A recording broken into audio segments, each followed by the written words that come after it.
Marília, foi lá atender uma necessidade, e eu também estive ausente aí alguns domingos, atendendo aí uns convites, e eu acredito que eu fiquei ausente uns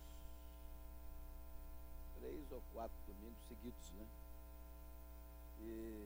Mas estava realmente aí no entre o estado do Espírito Santo, Minas e Rio de Janeiro, essa região aí. E hoje nós estamos aqui para estudarmos aí a 11ª lição, que tem como título: O julgamento e a soberania pertencem a Deus. Estamos estudando, como os irmãos sabem, nesse trimestre, uma série de lições baseada na epístola de Tiago. E, portanto, a segunda vez que nós estudamos essa epístola na escola dominical. E hoje nós vamos abordar este tema que eu acabei de falar. E o nosso texto áureo está, inclusive, no capítulo 4, verso 12 da epístola de Tiago, que diz assim: há só um legislador e um juiz que pode salvar e destruir. Tu, porém, quem és que julgas a outrem? Só há um que pode salvar e destruir. E tu que julgas a outra, quem és? Quem é você? Pergunta aqui o escritor, né?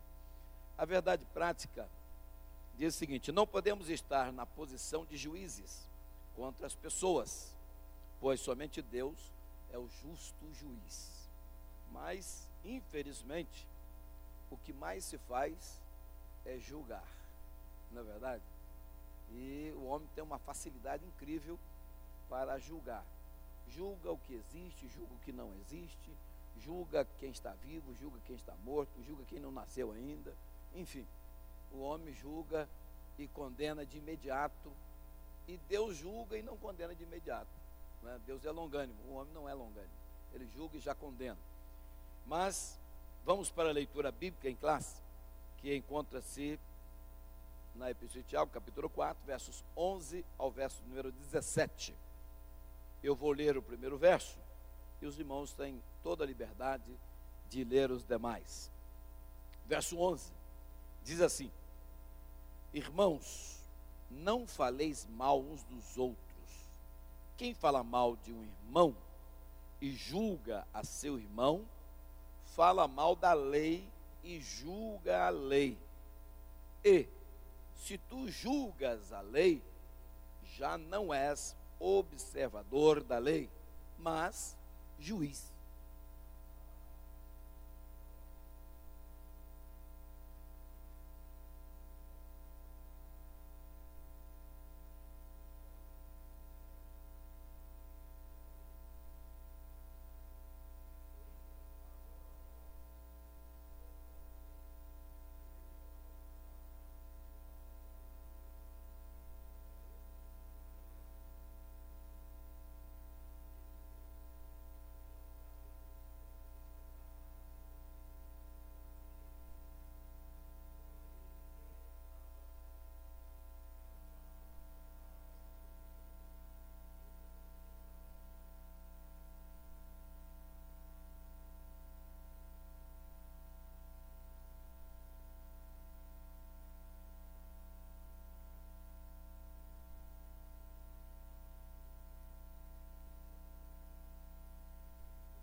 Muito bem.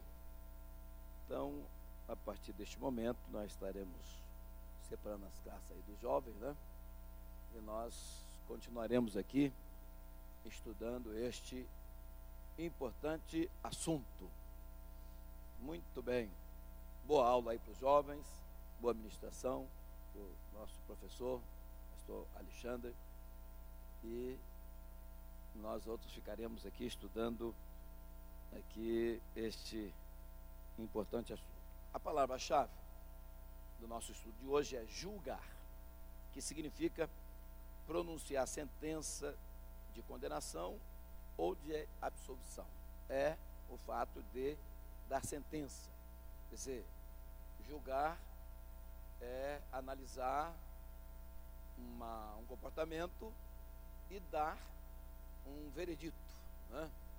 Dizer se a pessoa está correta, se não está, se merece a punição, se não merece, isso é julgar, tá certo? Então essa é a palavra-chave.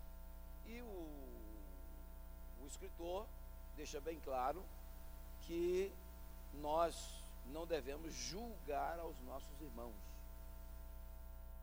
E diz ele que quem julga o irmão está julgando a lei. E uma vez julgando a lei, já não é mais observador da lei. Se todos nós temos que obedecer à lei, nós não podemos realmente atuar como juiz. Há um só, segundo o que nós lemos, que pode julgar, pode salvar, absolver, pode condenar, pode destruir, não é verdade?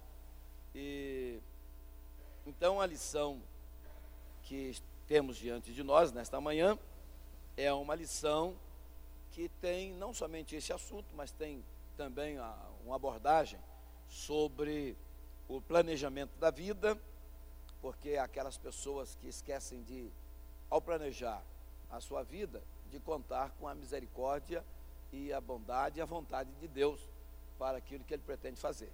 Aquela pessoa que diz, olha, amanhã eu vou fazer isso, fazer aquilo outro, fazer aquilo outro. Ele não sabe nem se amanhã estará vivo. Então ele tem que contar com a bondade de Deus. Então instrui aqui o autor dizendo o seguinte, olha, devia dizer assim, olha, se Deus quiser, né, amanhã eu vou a lugar tal. Porque se Deus não quiser, nós não faremos absolutamente nada. Fez lembrar essa semana, não sei se o senhor está a par, irmão Levi, Deus recolheu o descanso. Ele era um dos integrantes do grupo Ruama, tocava o seu cavaquinho, né? Fazia parte, E na segunda-feira nós fomos visitar ele, me fez lembrar através desse versículo, esse fato. E ele diz, já fazia um tempo que não estava cooperando nas agendas nossas aí, por causa da doença. Quando vai ser as próximas apresentações? E eu relatei para ele, tal dia aqui no Amália, tal dia em Piracicaba, Nova Odessa e tal. Eu vou estar lá, sim. Jesus, aquele jeito nordestino, Jesus vai me curar. Eu vou estar tocando lá. Eu falei assim, a gente tem que dar uma resposta sábia, né? Sim, na vontade dele você vai, e na nossa vontade também, mas principalmente a dele, né? Na quinta-feira Deus recolheu. Essa é a nossa vida na mão de Deus, né? Então, nós temos que planejar a vida. É claro que nós temos que planejar, não é que não podemos planejar. Aliás, muito pelo contrário, é um dever nosso planejar, porque se a gente não planejar, a gente acaba perdendo o controle, né? Mas esse planejamento tem que contar com a soberania de Deus, com a vontade de Deus, com o querer de Deus. Então, outro aspecto importante que a gente tem que observar é que, às vezes, não é nem a morte, mas às vezes somos surpreendidos por uma dor de barriga, que não nos deixa sair de casa, pronto, acabou. Não é verdade? Não precisa nem de morrer. Basta uma dor de barriga, uma dor de cabeça, não é verdade? Vai nos impedir de, às vezes, cumprir com aquele compromisso que nós achávamos que cumpriríamos, né? Então, amados, o primeiro tópico da nossa lição diz assim: o perigo de colocar-se como juiz. Aí o primeiro tópico diz assim: a ofensa gratuita. Não há postura mais problemática em uma igreja local quanto a do disse-me-disse. Infelizmente, tal comportamento parece ser uma questão cultural. Algumas pessoas parecem ter satisfação em destilar palavras que machucam. Agora o autor pergunta aqui: o que ganham com isso? Um ambiente incendiado por insinuações maldosas, onde elas mesmas passam a maior parte das suas vidas sofrendo e levando os outros a sofrer. Não ganham nada, ganham sofrimento. Porque a pessoa que anda aqui e acolá, falando coisas inconvenientes, ainda que seja uma verdade, mas se essa verdade vai ferir a sensibilidade de alguém, nós devemos evitar de falar tal verdade. Não, mas eu falei porque é verdade. Ainda que, que seja verdade. Mas se vai ferir alguém, nós devemos evitá-la. Para quê? Se não há necessidade de dizer essa verdade, por que dizer? Só para ferir a pessoa, a sensibilidade da pessoa? Não é verdade? Então, nós precisamos ser sensatos, de maneira que nós possamos viver uma vida em paz, prazerosa, com saúde e desfrutando de uma amizade com os irmãos.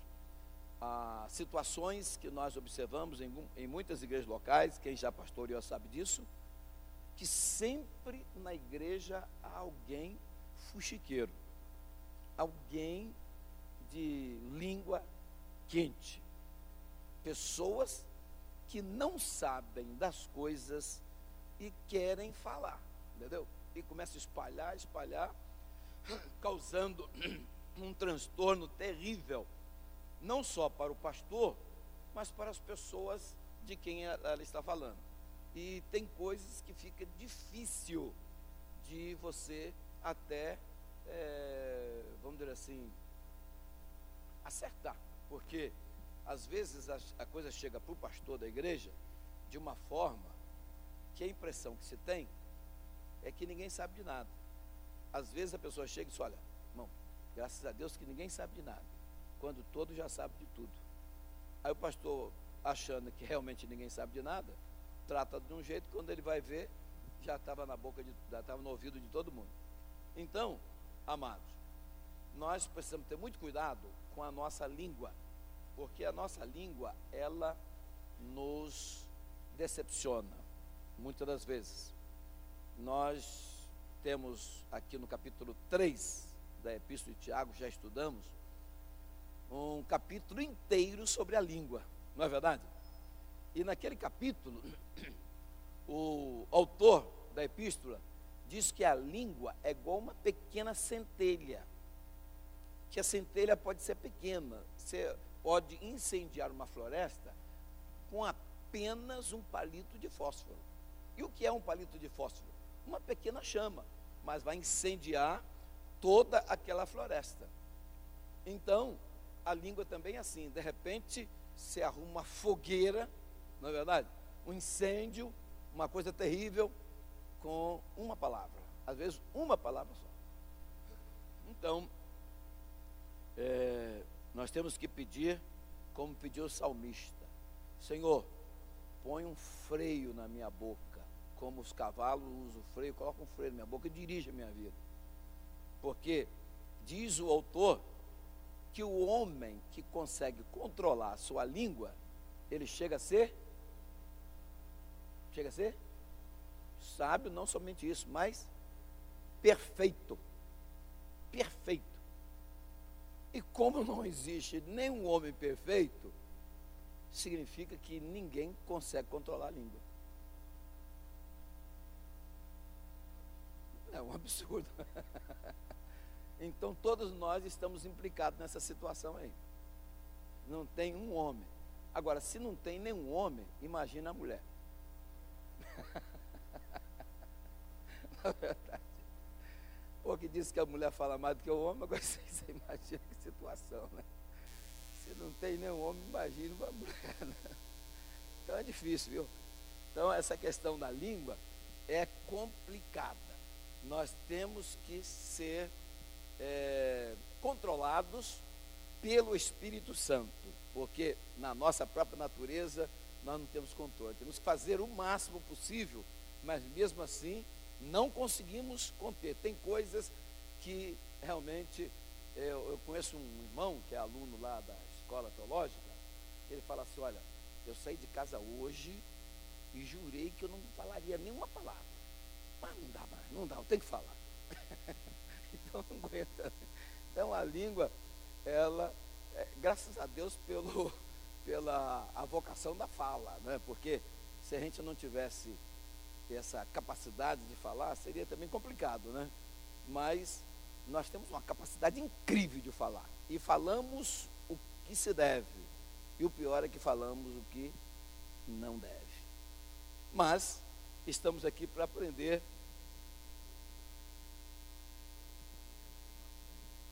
Mas aquele irmão, aquela irmã, mas ele é tão caladinho. Mas já falou. Ele é real. Ele diz assim: olha, você sabe que eu não tenho papa na língua, né? Você sabe que aquele fulano. Ah, é verdade, você não tem mesmo não. Esse irmão um dia me disse assim. Ele disse, aliás, para um outro irmão aqui na igreja: o Cláudio comprou um carro assim, assim, assim, assim. E o irmão veio saber de mim. Estou feliz porque você comprou um carro assim, assim. Quem disse? Fulano. Mas eu não comprei, eu só disse para ele que eu estava pensando em comprar. Ele disse que você comprou. Olha, então não fala nem o certo, fala até a mais, aumenta. Sempre aumenta um pouquinho. Não sei se vão saber de uma história de 3 pastores que eram amigos, e os 3 reuniram e disseram assim: ó, nós ouvimos os irmãos, mas nós não temos ninguém para nos ouvir, né? A gente aconselha um, aconselha outro, mas nós temos que ter o nosso conselheiro também. Então, eu gostaria, já que nós estamos nós 3 aqui, de a gente constituir, né, a nós mesmos aqui como conselheiro. E eu vou dizer as minhas falhas, irmão, me ajude. E o outro falou assim: eu concordo, o outro concorda também. Aí começou logo no primeiro: olha, meu defeito é que eu sou assim, sou assado, faço assim, faço assado e tal. E eu sei que é um defeito, mas eu não consigo me conter com situação. Aí o outro, segundo, começou também a contar, né? Ó, o meu, queria que o irmão me ajudasse nessa parte, tal, que eu falho aqui, erro ali, tal, papapá. E o outro disse: olha, o meu defeito é não saber guardar nada. Eu não sei, sabe, eu tento guardar as coisas, você vê que situação que eu sou parar. Então os 2 já tinham contado os defeitos deles, e o terceiro defeito era não guardar nada de ninguém. Pronto, está perdida a situação. Então, a verdade é que o pastor, por exemplo, ele tem o dever de manter sigilo absoluto de tudo quanto os membros, por exemplo, na hora de dificuldade, quando enfrentam uma situação difícil, vão se abrir com o pastor. Esse sigilo, ele é absoluto, ele não pode contar para ninguém, nem às vezes para a própria esposa, não pode fazer ilustração com aquilo que o membro trouxe para ele, não pode jogar indireta no púlpito. O pastor tem que ser extremamente sensato para ter condições de manter com ele para a eternidade aquele caso contado. Inclusive, para que isso seja uma realidade, a própria Constituição brasileira dá aos pastores vamos dizer assim, o privilégio de, vamos dizer assim, num caso de alguém confessar para o pastor lá no gabinete um crime cometido, isso vier à tona e ele for processado, a lei permite ao pastor, vamos dizer assim, o direito de não comparecer e não ser testemunha no processo a que está submetida aquela pessoa. Então, o pastor pode ouvir e deve manter sigilo absoluto, inclusive até se for intimado por um juiz, a lei lhe dá o direito de não relatar aquilo que foi falado. Tá certo?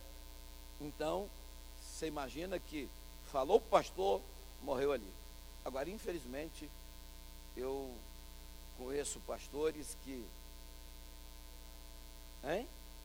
Esse terceiro pastor, por exemplo, eu conheço pastor que muitas das vezes os membros chegavam para ele e contavam certas coisas, pediam um aconselhamento, ele aconselhava, aí depois no culto, domingo à noite, ele falava assim: irmãos, eu estou sonhando que houve um caso assim, assim, assim, aí contava tudo. Aí a pessoa que estava lá ficava furioso da vida, né? Porque na verdade é sigilo absoluto.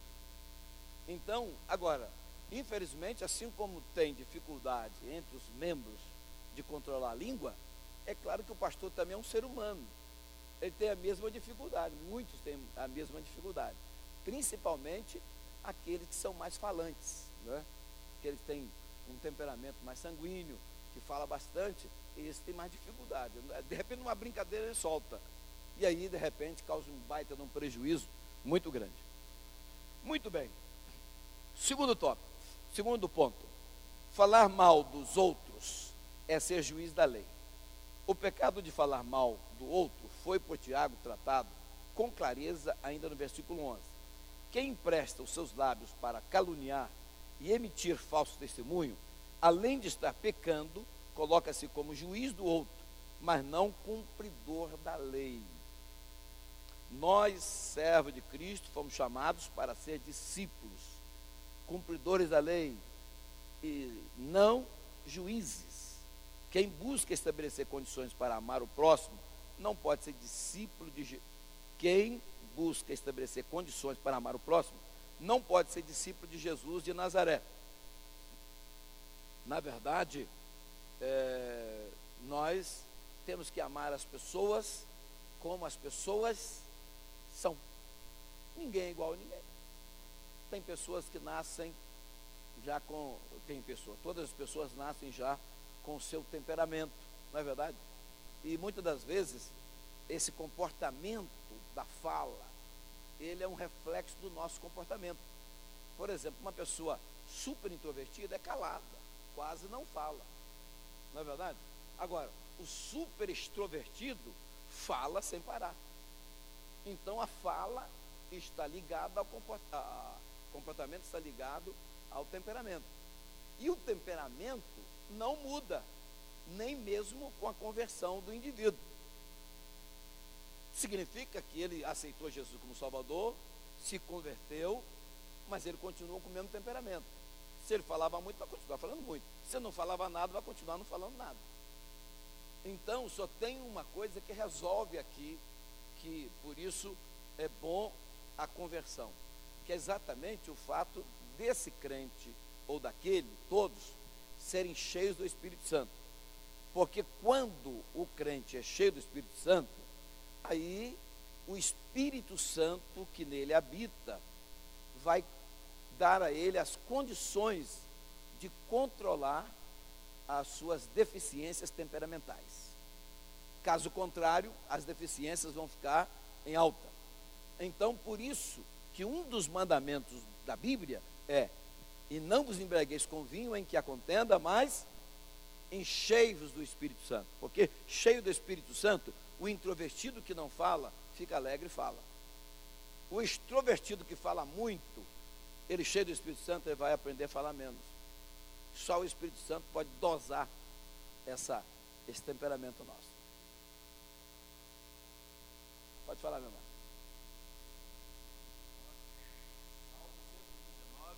Versículo 27, diz assim, ó: faze-me entender o caminho dos teus preceitos, assim falarei das tuas maravilhas. Se o irmão tem dificuldade de parar de falar, busque entender os preceitos, então vai falar bastante das maravilhas de Deus. Então, amados, vamos observar que só uma atuação divina na vida da pessoa pode fazer com que seja controlado essa pecinha que está dentro da nossa boca e está, por incrível que pareça, limitada por duas cercas. Uma é a dos dentes e a outra é dos lábios. E a bichinha pula as duas. A bichinha não é fácil não. Ela pula as duas cercas. E a Bíblia ainda tem lá um aconselhamento, ó: seja pronto para ouvir e tardio para falar. Mas a estatística diz que nós só conseguimos ouvir 20% daquilo que nos falam. 20%. Mas nós teríamos que ouvir 100% e falar 20%. Mas a gente ouve 20% e fala os 100 e tantos % aí do que nós não deveríamos falar. Então, essa é a situação da natureza humana. O autêntico legislador e juiz pode salvar e destruir. No caso, aí se refere ao Senhor. Com o objetivo de demonstrar o porquê de não podemos nos colocar como juízes dos outros, o texto bíblico recorda do quanto somos pecadores e declara que há apenas um legislador, criador das leis e juiz, para julgar a todos. Nós temos a Escritura ensinada por Jesus dizendo o seguinte: e tu por que julgas o teu irmão? Todos havemos de comparecer no tribunal para dar conta. Também Jesus disse: por que você não vê a trave que está no teu olho e enxerga um cisco que está no olho do teu irmão? Então é muito mais fácil enxergar um cisco no olho do outro irmão do que uma trave no meu, segundo ensinou Jesus de Nazaré. E é muito comum isso aí. A verdade é que Jesus diz: olha, vigiai e orai, para que não entreis em... Vigiai e orai para que não entreis em tentação. Então, nesse caso, é quem tem que vigiar e vigiar quem? Vigiai e orai para que não entreis em tentação. Vigiar a si é o que menos fazemos. Nós temos a tendência de vigiar mais a vida dos outros que a nossa. Mas Jesus mandou vigiar a própria vida. Você está entendendo? E as pessoas, tem alguns que eu acho que até entendem que é para vigiar os outros mesmo. Mas é para vigiar a nossa própria vida. Então, amados, antes de nós entrarmos aqui no segundo tópico, eu quero abordar os irmãos que a coisa mais fácil que existe para uma pessoa é julgar.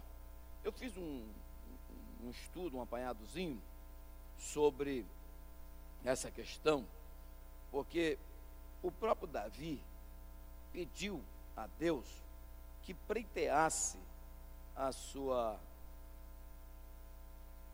que o próprio Senhor julgasse as suas causas e não deixasse o homem julgar, porque ele temia o julgamento do homem, porque o homem, ele, quer ver, dá uma lida para mim, em Salmos 43, versículo 1, dá uma lida para mim.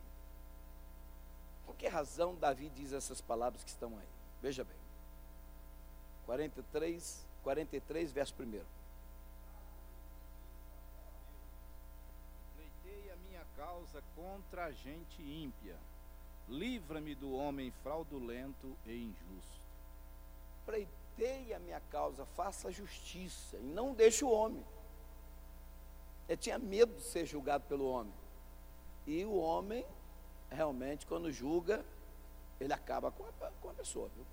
Acaba. Deus não faz isso. Tanto é que Deus só vai julgar os homens lá no juízo final. Não é nem agora. Mas o homem julga e condena agora. E julga se há alguma coisa, e se não há nada, ele julga do mesmo jeito. É difícil escapar da ferina língua dos homens. Mas, irmãos, Deus julga com entendimento e os homens julgam com a vontade. Se ele tem vontade de julgar, tendo consciência ou não de que tal fato tenha acontecido, ele julga a si mesmo. Ele julga porque tem vontade de julgar, e não porque realmente aconteceu alguma coisa. Então, veja bem, olha que interessante. A luz foi posta diante dos tribunais divino e humano. E qual foi, vamos dizer assim, o veredito no tribunal divino e no tribunal humano? No tribunal divino, está lá em Gênesis 1, 3 e 4, que diz assim: e disse Deus, haja luz, e houve luz.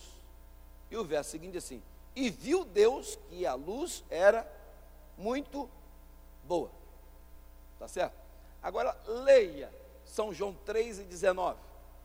A luz colocada diante dos homens, no tribunal humano. João, o Evangelho, capítulo 3, verso 19. Veja aí. Olha o julgamento humano. Isso. E a condenação é esta: que a luz veio ao mundo, e os homens amaram mais as trevas do que a luz, porque as suas obras eram más. A luz diante de Deus era boa, diante dos homens, eles rejeitaram e preferiram as trevas do que a luz. Então você começou a observar que realmente, em se tratando de julgamento, o do homem não tem nada a ver com o julgamento divino. Deus julga com entendimento e acha o que há de fato. O homem julga com a vontade e acha o que quer achar. Se a vontade quer favorecer, acha merecimento até em Judas Iscariotes. E se quer condenar, acha a culpa até em Cristo. Então, Pilatos, por exemplo, examinou Cristo e não achou culpa. Tanto é que ele lavou as mãos. E mesmo assim, pouco tempo depois, Jesus estava pregado na cruz, e na cruz estava escrita a acusação: este é Jesus, o rei dos judeus. Mateus 27, 37. Então significa dizer o seguinte: Jesus foi julgado e o próprio juiz dizia que Jesus não tinha culpa de nada. Mas mesmo não tendo culpa de nada, condenou Jesus. Olha o julgamento humano como é. Então, se tem vontade de condenar, as pessoas condenam, não quer nem saber. A gente está cansado de ler aí nas manchetes de jornais que determinadas pessoas, inclusive teve um irmão nosso que passou por essa situação recentemente, policial, às vezes que quer condenar uma pessoa, ele arruma lá um meio de complicar a vida da pessoa, carregando um pouco de droga, um entorpecente, uma arma, e diz que aquela arma estava com aquela pessoa, diz que aquele entorpecente foi encontrado com aquela pessoa, pronto, leva lá, é um flagrante e a pessoa não tem como sair. Então, em inúmeras situações acontece assim: o policial vai revistar o carro da pessoa, joga lá uma droga lá dentro, diz que a droga estava com ele, acabou. Então, quando se quer julgar e condenar, se julga e condena. É o caso de Pilatos com Jesus. E o ser humano é um ser mau. Então, quando a gente estuda antropologia, que é o estudo a respeito dos homens, descobrimos que o homem é uma fera, é mau. E se esse homem mau se torna religioso, fica pior ainda, porque em nome da religião ele faz miséria. Um exemplo disso é o Bin Laden, que em nome da religião matou milhares de pessoas e estava disposto a matar outros milhares. Então, porque o homem é um ser mau, tá certo? Então a própria religião para ele estava acima da própria vida humana. Observamos que mesmo quando o entendimento não encontra a culpa no indivíduo, se a vontade quer achar razões para condenar. A Bíblia diz lá em Lucas 23 e 25 o seguinte: e soltou-lhes o que fora lançado na prisão por uma sedição e homicídio, que era o que pediam, mas entregou Jesus à vontade deles. A vontade deles era condenar Jesus, aí eles preferem o quê? Um homicida e um sedutor no lugar de Jesus. Então, se fizeram assim com Cristo, isso demonstra, se o homem fez isso com o Filho de Deus, quem escapará da língua dos homens, do julgamento dos homens? Quem escapa? Se nem Cristo escapou, quem é que escapa? Ninguém. Então, amados, no juízo divino, basta a consciência. No juízo humano, a consciência não tem nenhum valor. Porque a pessoa não precisa ter consciência para sair falando coisa da vida dos outros. Ele não precisa ter consciência do que aconteceu. Não sei se você já ouviu falar naquela frase assim, olha, onde tem fumaça, tem fogo. Ora, meu Deus do céu. Aí a pessoa diz assim, não, se falaram isso é porque já está acontecendo isso, acontecendo aquilo outro, aquilo outro, aquilo outro. Não é assim? Aí as pessoas começam a fazer presunções. Não, se disseram que ele falou isso porque realmente já está fazendo isso, fazendo aquilo outro, já fez, com certeza ele já fez tudo isso aí. Às vezes eu vejo, na hora que posto a reportagem, e tem um repórter, que ele diz assim, ó, pode ter certeza, esse camarada tem muito mais culpa do que estão dizendo. Se ele fez isso, pode procurar, pode anunciar aí, que vai aparecer um bocado de gente para acusar ele. Quer dizer, joga assim, ó, para acabar com a vida da pessoa e arrasar mesmo. Então, o ser humano é desse jeito. Então, nós precisamos amar essas pessoas. E sabendo que nós também somos da mesma espécie e não somos melhor do que ninguém. Mas que nós precisamos conviver pacificamente, perdoando, aceitando as pessoas como são, etc. Eu estou falando isso para os irmãos, e nós, às vezes, passamos por cada situação. Vou contar um caso que aconteceu comigo, com a minha esposa, para os irmãos terem uma noção de como são as coisas. Eu era noivo, e eu tenho a Ângela, ela é quantos anos mais nova do que você?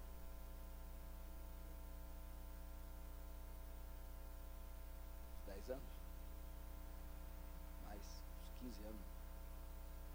A Marina tem uma irmã que é 15 anos mais nova do que ela, mais ou menos. E quando nós estávamos noivo, ela era bem pequenininha. Era criancinha, né? E uma irmã, quer dizer, eu congregava numa igreja, numa cidade, e a Marina congregava em outra. E quando estava próximo do casamento, eu levei a família toda lá na minha igreja, e eles foram apresentados lá. Aí a Marina estava junto com a irmã dela, o pai dela, a mãe dela, etc. E teve uma irmã que disse, lá na igreja, que eu teria que casar mesmo, porque inclusive eu já tinha uma filha com a Marina, que era aquela menininha. Assim, ó, jogou. Aí quando a Marina soube, queria que até fizesse um BO lá na delegacia. Disse, não, mano, deixa que Deus julgará essa causa, vamos deixar. E graças a Deus, Deus julgou e acabou, e realmente a verdade prevaleceu. Mas observe que as pessoas, elas não pensam para condenar os outros. Essa pessoa que disse isso não conhecia a Marina, não conhecia o pai dela, não conhecia a mãe, não conhecia ninguém, mas jogou isso lá na igreja. Então, se eu sou uma pessoa que não tivesse, vamos dizer assim, um testemunho lá na igreja, se eu fosse um meio bandalheiro, com certeza as pessoas acreditariam, mas graças a Deus que ela foi desmascarada. Então, olha como é que são as coisas. A pessoa não tinha noção, não sabia de nada, mas joga. Então, veja bem, as pessoas não precisam ter consciência para condenar. No juízo divino, a consciência prevalece contra a acusação dos homens, anjos e demônios, do céu e da terra e do mundo todo. Então, lá no juízo divino, é tudo feito com muita consciência. Deus julga porque sabe o que realmente aconteceu. No juízo dos homens, você pode ter a consciência mais inocente do que Abel, mais pura do que a de José, mais justificada do que a de João Batista, mas se fores acusado por um invejoso Caim, por um Potifar mal informado, ou por um Herodes injusto, a inveja vai prevalecer contra a inocência, a calúnia contra a verdade e a tirania contra a justiça. E acabou. José foi posto na prisão, foi ou não foi? E qual era a culpa dele? A culpa porque ele evitou pecar com a mulher de Potifar. E por isso foi para a prisão. Não é verdade? Abel foi condenado à morte. Qual foi a culpa de Abel? Qual foi o pecado de Abel? Porque era adorador? Porque Deus aceitou o seu sacrifício? Irmãos, estão percebendo? Agora, esses dias, eu escutei uma reportagem de uma menina que, parece que Botucatu, acho que é aqui mesmo, Botucatu, se não é aqui por perto, que levou uma surra de uma colega e deu traumatismo craniano, quebrou 2 dentes da menina de 13 anos e depois de apurados os fatos, foi descobrir por que aquela outra fez aquilo com aquela menina, porque a menina era muito bonita. Então não pode ser bonito que você vai ser condenado. O feio já é condenado mesmo, né? Então, o feio já é condenado por natureza. Agora, o bonito também é condenado. Então não pode ser bonito. Você não pode ser justo, porque o justo também é condenado. Não pode ser adorador, porque adorador, quando Deus se agrada dele, é condenado também. Irmão, tá difícil, né? É difícil viver nessa terra. Eu sofri um assalto esses dias e a polícia mostrou uma foto de uma pessoa e disse para mim, ó, se você disser que ele foi que te assaltou, facilita para nós pôr ele na cadeia, porque ele comete esse tipo de crime. E não era o rapaz. Eu falei, mano, se você fala que é uma pessoa que não é. Ele falou, não, mas alguns já reconheceram ele. Eu falei, é cada um que reconhece o seu jeito, não é a pessoa. Queria que você condenasse o homem de todo jeito. É desse jeito. Então, é difícil. É difícil. Por isso que nós temos que ter graça de Deus. Por isso que temos que estar cheio do Espírito Santo. Porque é complicado a vida. Tá certo? Então, por exemplo, José era inocente. A mulher de Potifar culpada. Mas como a culpada tinha um indício do pedaço da capa e José apenas a sinceridade do seu coração, mas como o juízo dos homens, a inocência do coração não tem valor, a inocência padeceu. E lá na cadeia ele apodreceu. Não entenderam? Pilatos, depois de examinar a acusação contra Cristo, tomou água, lavou as mãos e disse que estava livre do sangue daquele justo. A água e o sangue falavam da inocência de Cristo. Ora, mas mesmo ele tendo consciência de que ele era inocente, o condenou, porque a vontade da multidão era essa. No juízo divino, as boas obras são galardoadas, no juízo dos homens são condenadas. Abel agradou a Deus, foi condenado. Se ele fosse como Caim, viveria alguns anos mais. Viveria ou não viveria? Caim viveu muitos anos, Abel viveu pouco. Agora, por que é que Abel não viveu mais? Porque as suas obras eram boas. Ser melhor neste mundo significa se tornar alvo de ataques e de condenações, enquanto os piores são premiados. Eu me recordo que uma certa ocasião, lá no estaleiro onde eu trabalhava, tinha um indivíduo que ele era problemático, um oficial de um grupo lá de montadores.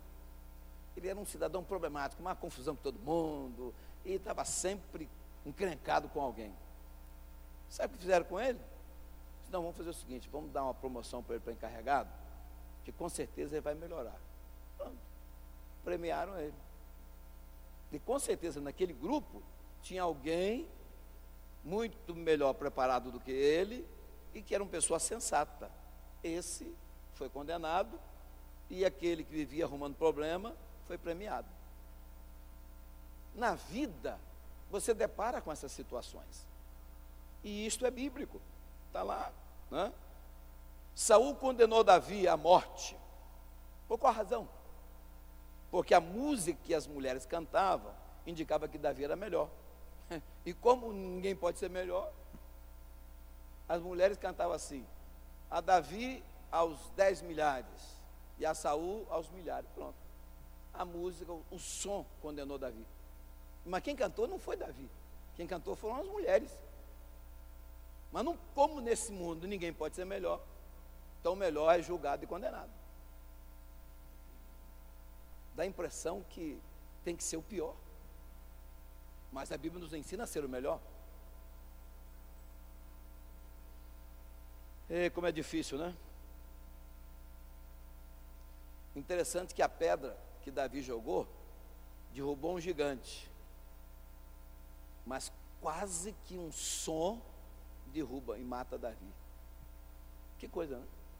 Uma pedrinha que ele jogou derrubou um gigante, mas quase que ele cai por um som, por uma música que as mulheres cantavam. Porque ao ouvir a música, o rei julgou e decretou a morte dele. Só não morreu porque Deus não deixou.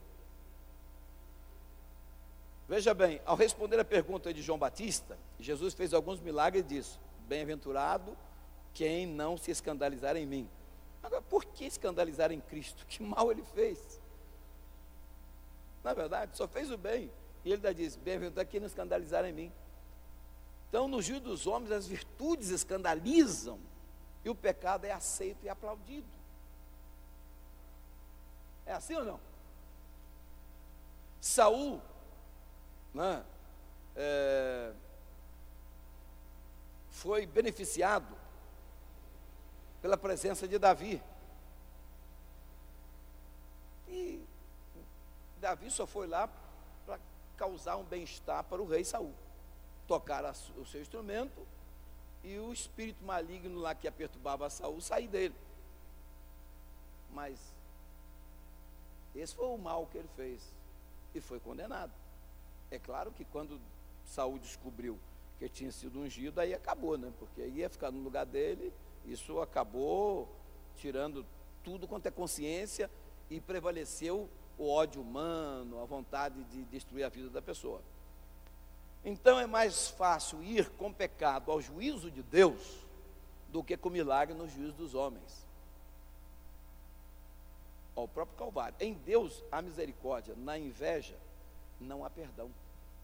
A pessoa que tem inveja do outro não perdoa. Por isso Caim matou Abel. O que levou Maria Madalena ao juízo de Cristo? Pecados. O que levou Cristo ao juízo dos homens? Milagres. Maria Madalena saiu perdoada e Cristo condenado. Foi assim ou não? O juízo dos homens é implacável. Por isso que nós temos que entender que só há um juiz que pode salvar e destruir. E esse que pode salvar e destruir, ele quer salvar e não quer destruir.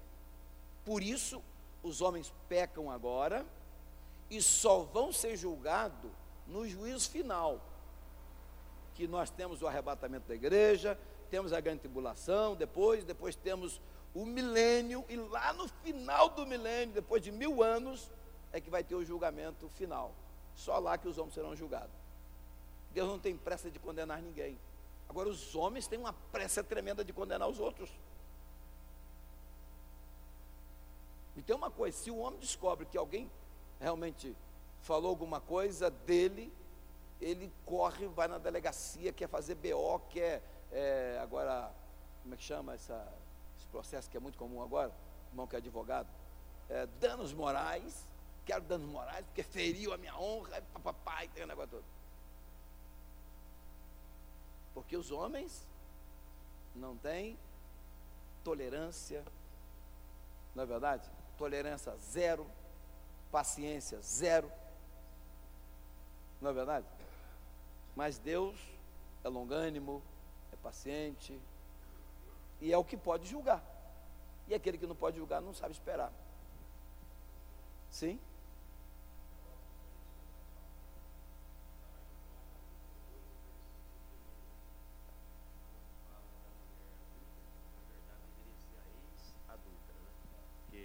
Não era adúltera, era adúltera até aquele dia. Mas ontem eu estava pregando num trabalho, preguei sobre essa mulher. E vem assim, bem de encontro com o que o senhor está falando aí. A pressa dos homens julgar. Já pegaram ela já levaram para Jesus e falaram, ó, Moisés ensinou a apedrejar, só que não levaram o homem, né? Então eles têm pressa em julgar e condenar quem lhe apraz. Eles não interessam, eles têm pressa e quer condenar quem lhe apraz. Agora, se tem algum conchavo, aí a pressa de condenar não é a mesma, né?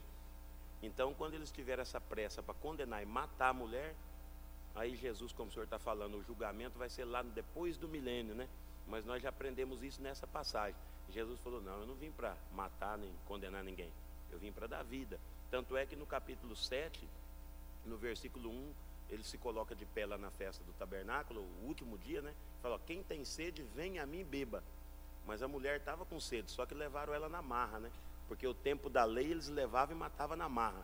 Mas na graça nós vamos de livre e espontânea vontade. E daí chegou até Jesus, já sabe o desfecho, né?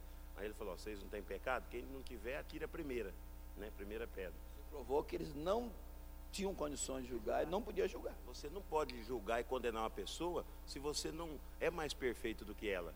Por isso que ninguém pode julgar ninguém. Um corruptor não pode julgar o corrupto. Viu? Agora, mudando de Piquá para Borná, por isso que o PT não pode julgar o PT. Sim. A verdade vos libertará. E como que a gente faz sabendo que a pessoa está errada, se a gente tem a oportunidade de falar a verdade que ela está errada? Ó, conhecereis a verdade vos libertará. Mas a verdade aí que fala aí, não é aquilo que sabemos a respeito da vida dos outros. A verdade aí é Cristo. É a palavra de Deus.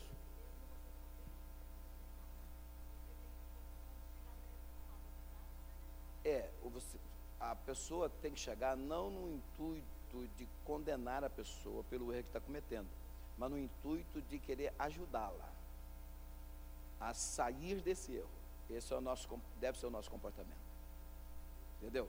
Chegar e tentar ajudar essa pessoa, que muitas vezes a pessoa ele está cometendo um erro, mas ele às vezes não conseguiu ainda ter percepção do erro que está cometendo. Entendeu? Então a pessoa pode chegar e ajudar. Porque se você chegar e dizer, olha, você sabe que você está condenado, quem faz isso vai para o inferno e tal, você já está massacrando a pessoa, já criou um ódio nela, você não consegue mais recuperar aquela pessoa. Mas se você chega com amor, no intuito de querer ajudar aquela pessoa, entendeu? Aí é possível que você ganhe aquela pessoa. Entendeu? Aí está exatamente, né, naquela parte que seu irmão está errando, você procura ele, conversa tal, se ele não acertar, chama e tal, aí seria um aconselhamento, não é eu chegar aqui e falar pro meu irmão que o meu outro está falando isso e tal, mas é verdade, mas eu estou falando a verdade, mas fofoca no caso. Exatamente. Então, os irmãos estão me entendendo? Então, nós estamos vivendo com pessoas complicadas como nós. Vê se eu acertei. Estamos convivendo com pessoas complicadas como nós. Nós também somos complicados. Eu perguntei, qual dos irmãos aí que não é complicado? Tenho certeza que não veio hoje. Faltou. Porque todos nós somos complicados. Porque nós somos seres humanos. Não existe. Por isso que eu costumo dizer que não há casamento perfeito.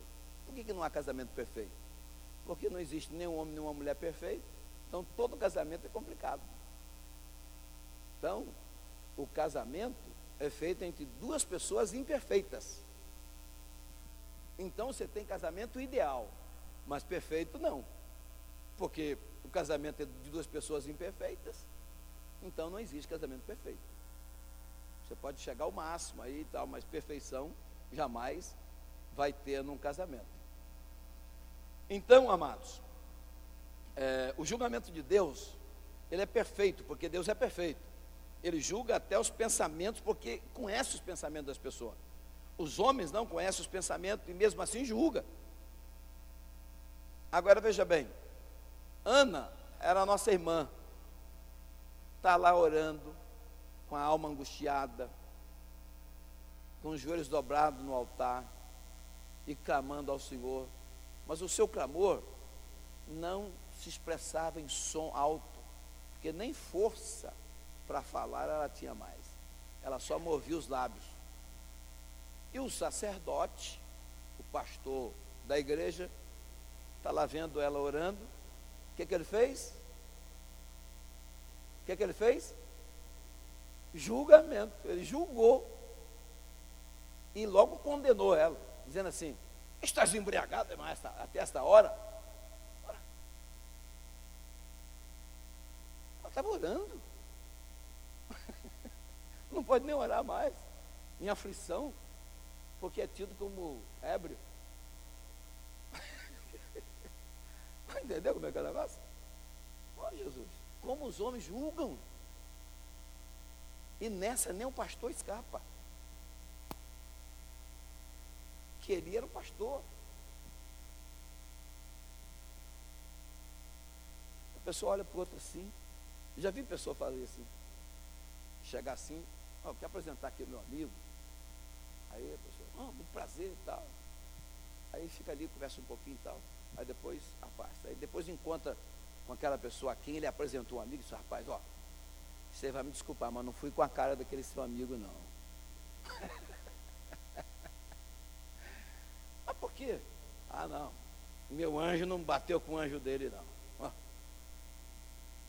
eu acho que ele tem alguma coisa errada com ele. Ó, nem conhece.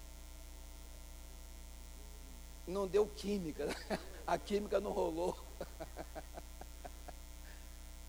Mas como é difícil o ser humano, irmão. Como julga. Não é verdade? E nessa não escapa nem aqueles que têm mais conhecimento e sabedoria, que são os líderes. Somos nós, pastores. O rei Ezequias julgou a Naamã, e desse julgamento poderia irromper uma guerra.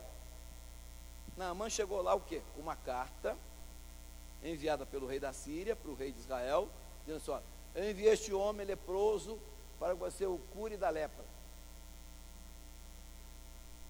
E qual foi o julgamento do rei?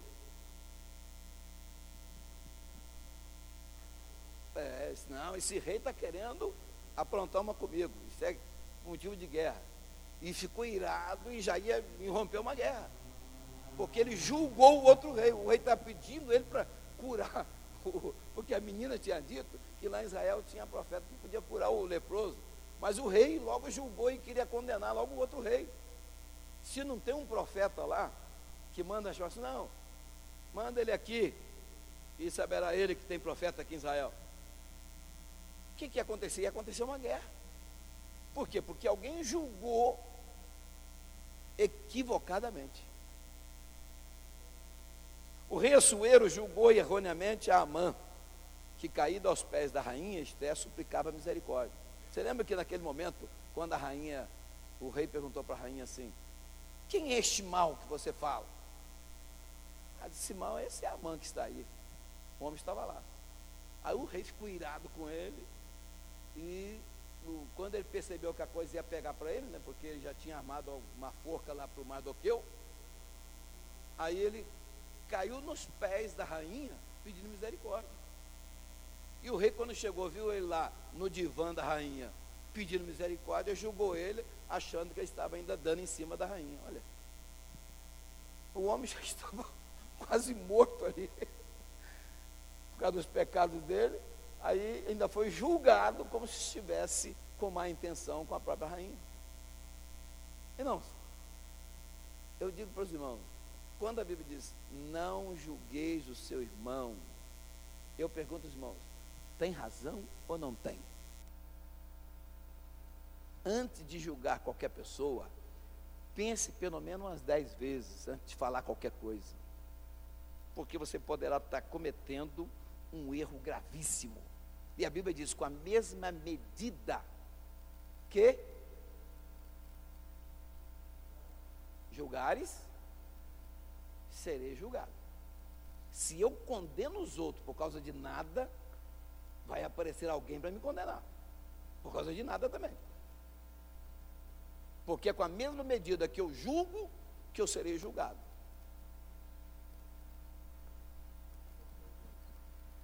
O senhor lembra daquele comercial que tinha muitos anos, falava assim: Denorex, parece, mas não é. E às vezes a gente tem que tomar cuidado, porque a gente dentro desse assunto, né? A gente vê alguma coisa e fala assim, mas eu vi, mas nem sempre que a gente vê é. Aí alguém fala, não, você viu é porque é. Não é. Esses dias eu estava sentado aqui, eu vi um irmão passando ali no culto, estava sentado, acho que foi na escola dominical, e o irmão passou ali. Aí eu falei, nossa, mas esse irmão eu encontrei ele há 2 semanas, né? Ele disse que tinha saído da igreja, ido para tal igreja, tal. Aí eu falei, mas como que pode, né? Já tá aqui e tal. Eu falei, nossa, alguma coisa aconteceu, eu fiquei com aquilo na cabeça. O irmão passou para lá, passou para cá, para mim era o irmão. Eu até comentei com a minha esposa, o irmão, que bom tá ali, né? Depois eu encontrei a pessoa que passou, não tinha nada a ver com o irmão. E no ângulo que eu vi aqui, parecia o irmão.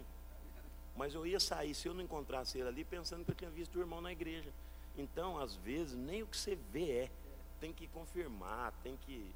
Entendeu? Não pode. Uma certa ocasião, eu cometi um erro.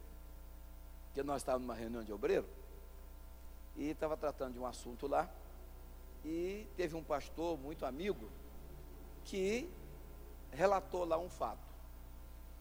E eu, em pensamento, eu julguei que aquele irmão estivesse implicado realmente naquela questão. Só que eu não comentei com ninguém, nem com minha esposa, nem com ninguém, não falei nada. Mas passou uns 2 meses, eu percebi que eu tinha cometido um equívoco, embora eu não tivesse falado com ninguém, mas eu fiquei incomodado com aquela situação, porque em pensamento eu julguei o irmão, embora eu não falei nada com ele, nem com ninguém.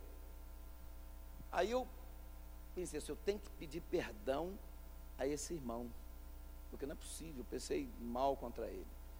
Aí o Espírito Santo falou comigo assim, e tem que ser em público.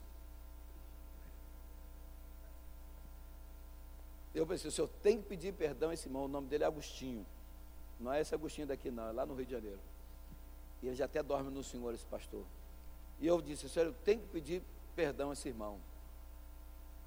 E o Espírito Santo na hora falou comigo assim, tem que ser em público. Aí eu falei assim, bem, aí eu sou exigente comigo mesmo, né? Eu disse, então, vai ter que ser então no culto de Santa Ceia, que a igreja está mais cheia. Aí quando chegou no culto da Santa Ceia, eu pedi uma oportunidade lá ao pastor e pedi perdão ao irmão, lá no púlpito. Ele estava no púlpito. Aí ele olhou para mim assim, assustado, espantado, não tinha acontecido nada. Ele falou, o que aconteceu? Não houve nada entre nós, estamos amigos. Disse, não, vem cá que eu preciso pedir perdão. Aí foi lá na frente, aí eu falei o que eu tinha pensado e o equívoco que eu tinha cometido. Disse, não, mas isso não é nada. Tal, e abraçamos. Para mim ficar em paz comigo mesmo, eu tenho que me livrar dessa condenação que eu fiz injustamente. Ainda que eu não disse para ninguém, não falei com ninguém, mas eu pensei errado a respeito do irmão. E tive a convicção de que eu cometi o erro. Então eu tenho que me corrigir, tenho que me policiar. Por isso eu me diz, não julgueis o seu irmão. Eu não sou melhor do que ninguém. Eu tenho também as mesmas falhas. Mas eu preciso, uma vez consciente do erro que cometi, me corrigir. Não entenderam?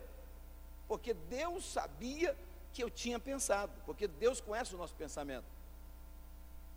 E eu, para ficar em paz com Deus, eu tenho que me livrar desse erro que eu cometi, e é pedindo perdão, o único jeito. Sim?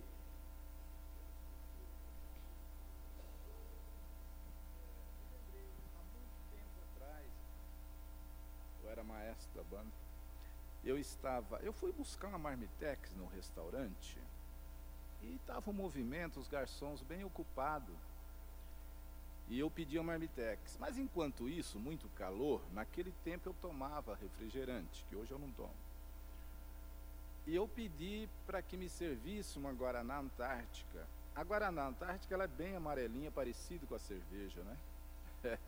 E eu estou ali tomando até que vem essa marmitex. E não sabia de nada, mas passou um irmão e viu. E passou uns 15 dias mais ou menos, o pastor na época, não era o pastor Joel não, me intimou aqui. E foi falar que eu estava tomando a cerveja num restaurante famoso aí da cidade. Mas como, irmão? Aí até que eu apertei, ele falou, foi fulano que falou, pois então o senhor tem que chamar ele aqui e provar, né? Nós vamos lá no dia, o garçom amigo meu conhece e sabe que não é cerveja, era um Guaraná. Então, como o Valmir estava falando, que às vezes a pessoa... Parece, mas não é. Por isso que eu aconselho aos irmãos, se tiver de tomar um Guaraná, não tome numa choperia. Porque se for tomar um Guaraná na choperia, ninguém vai dizer que você está tomando Guaraná, vai dizer que está tomando chopp. Só que lá era um restaurante, não era uma choperia, né? Mas também vendia chopp também. Então, amados, nós estamos estudando o dever que nós temos de nos corrigir e não julgar o nosso irmão. Esse é o principal foco dessa lição de hoje, tá certo? Por isso nós estamos aqui citando vários exemplos, inclusive bíblico, para realmente ficar bem enfatizado esse conceito, né, que nós temos que carregar conosco e vivenciar. José, eu pergunto aos irmãos, passou por sua mente, por sua cabeça, tocar na honra do seu senhor? Potifar? De jeito nenhum. Mas por isso foi condenado. Daniel, passou por sua mente levantar contra o império? Mas foi condenado e lançado na cova dos leões. Cristo, passou por sua mente tomar o reino dos romanos? Passou por sua cabeça ser o rei de Israel e libertar Israel do jugo dos romanos? Não. Mas alguém pensou nisso e por isso Jesus foi levado ao julgamento. Para Deus julgar o pensamento, é necessário que ele exista e que seja mau. Para o homem julgar, não é preciso nem que haja pensamento algum. Entendeu? Nem na mente de Jezabel, e muito menos na mente de Nabote, passou pensamento algum de blasfêmia. Entretanto, Nabote foi julgado, condenado e morto, acusado de blasfêmia. E aí?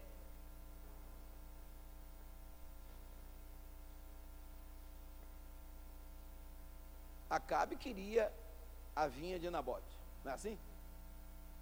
Nabote disse, olha, não vendo, não troco, porque é herança, eu não posso trocar nem vender. O rei, que estava de olho grande na vinha de Nabote, foi para o palácio e deu uma de doente. Aí está lá, deitado, como se estivesse passando mal, depressivo. Aí a rainha vem, o que foi, meu filho? Imagina que ela falou assim. Aí ele disse, eu fui lá fazer um negócio com a vinha de Nabote, e ele disse que não vende, não troca, e não faz negócio nenhum porque é herança. Seja homem, rapaz, vou te mostrar como é que faz negócio. Já arrumou logo uns acusadores falsos para dizer que Nabote tinha blasfemado, e vai e leva para os juízes. Aí tem 2 testemunhas aqui que viram ele blasfemar. E Nabote disse, não blasfemei. Quando é que eu blasfemei? Eu não falei nada. Você blasfemou sim. Tem aqui 2 testemunhas. O juiz bateu o martelo lá, condenado, morto. Aí mataram o homem, a rainha toma a vinha dele e chega no palácio, está resolvido o problema. A vinha é sua, vai lá e toma posse. Nabote já está morto. O homem é assim.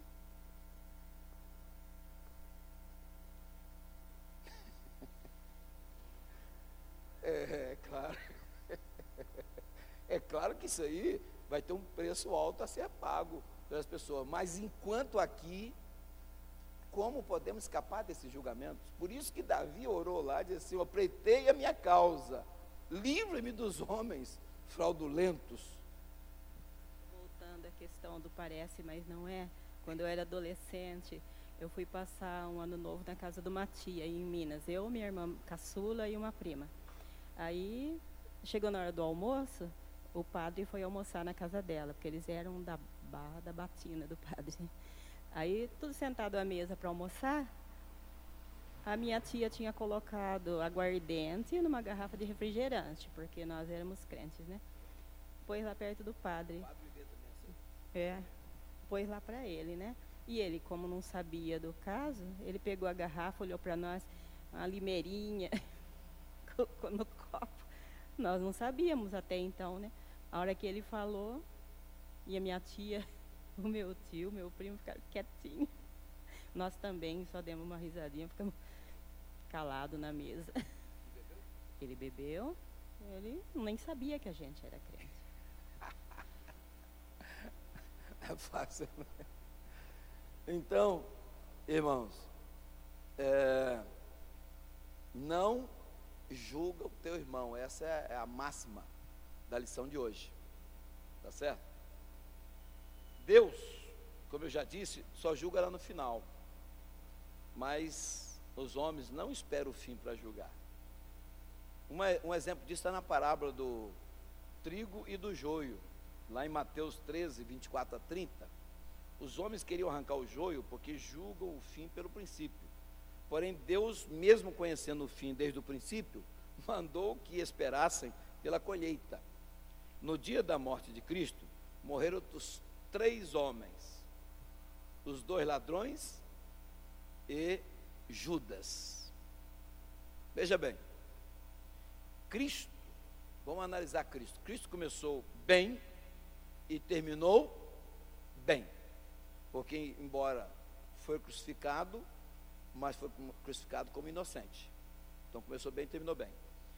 Um dos ladrões começou mal e terminou mal, que é aquele que não reconheceu que Cristo era o Senhor.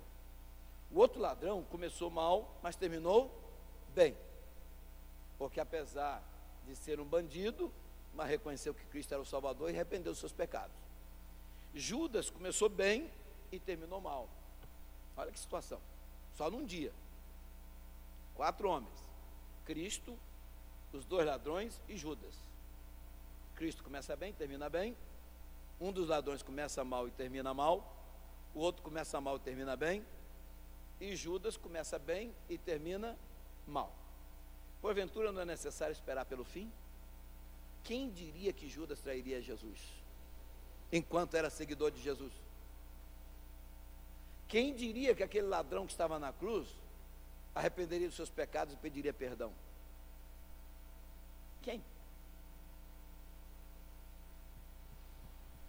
Tá certo?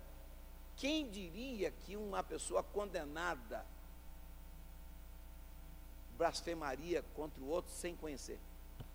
Como é o caso daquele ladrão que realmente não reconheceu Jesus como Salvador.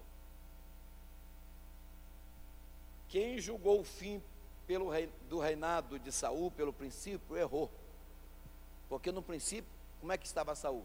Cheio do Espírito Santo, profetizando entre os profetas, era uma bênção o homem, não era? E logo nos primeiros anos de governo, o que é que aconteceu? Já começou os erros, e terminou consultando feiticeiro e suicidando. Mas quem é que pensava que, quando viram lá Saul entre os profetas profetizando? Então não podemos julgar, irmãos, por causa disso a gente erra. Que tem pessoa que começa de um jeito e termina de outro. Sabe por que não podemos julgar? Por causa dessas coisas. Tem gente que começa mal, mas termina bem. E tem gente que começa bem, mas termina mal. Como é que nós vamos julgar?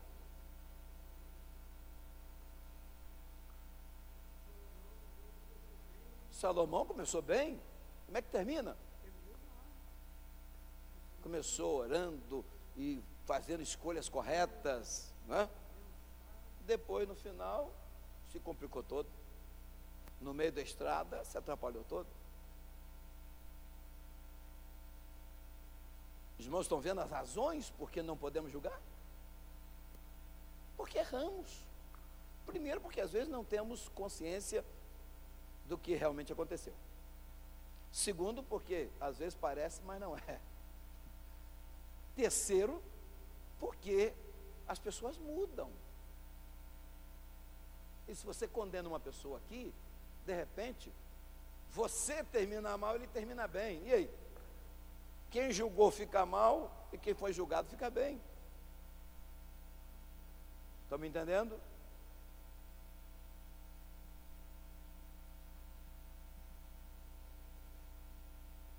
Mas, meu Deus, que lição, né?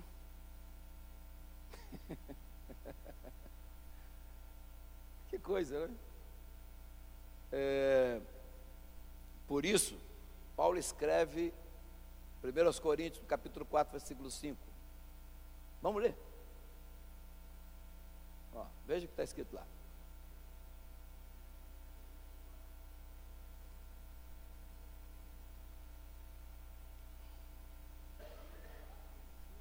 Primeiro de Coríntios 4 e 5.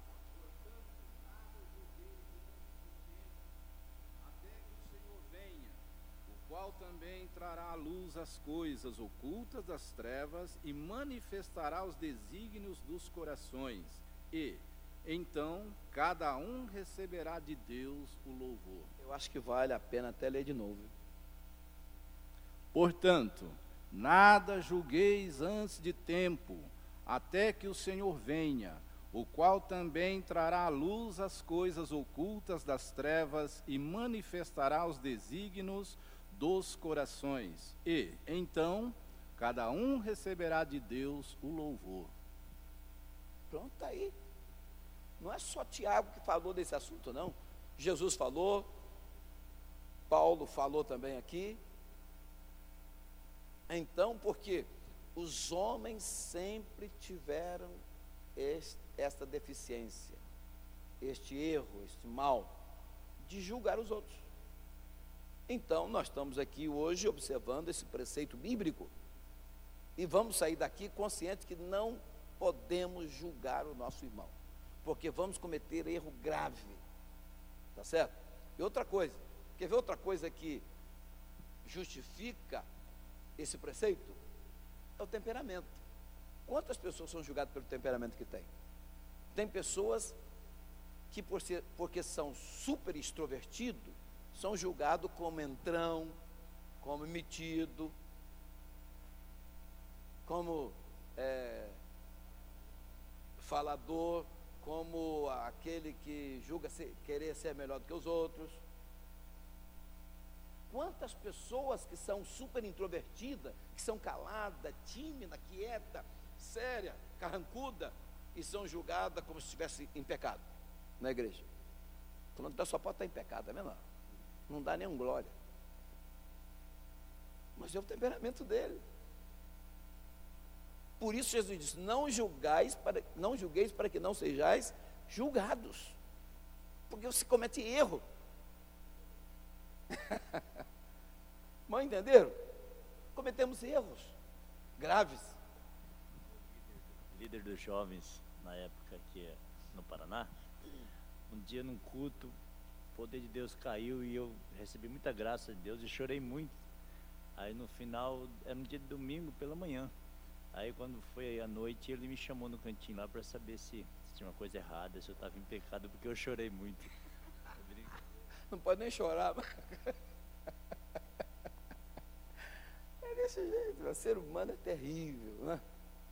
Ai, Jesus, por isso que nós temos que ter misericórdia dos homens, né? Porque nós somos terríveis também.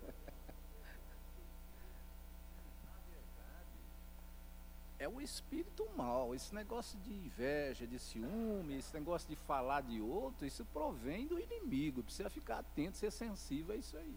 Não é? O espírito mau pode até vamos dizer assim, pegar uma carona nisso aí, mas isso aí faz parte da natureza humana. Isso é inveja. Jesus disse que isso vem do coração do ser humano. O coração brota adultério, inveja. Ele vai embarcar, né? Se você já tem essa tendência, o diabo, o que ele faz? Ele quer colocar essa tendência para fora, em ação, entrar em ação. Então ele quer exteriorizar. Mas isso é coisa do ser humano mesmo, está no coração do ser humano.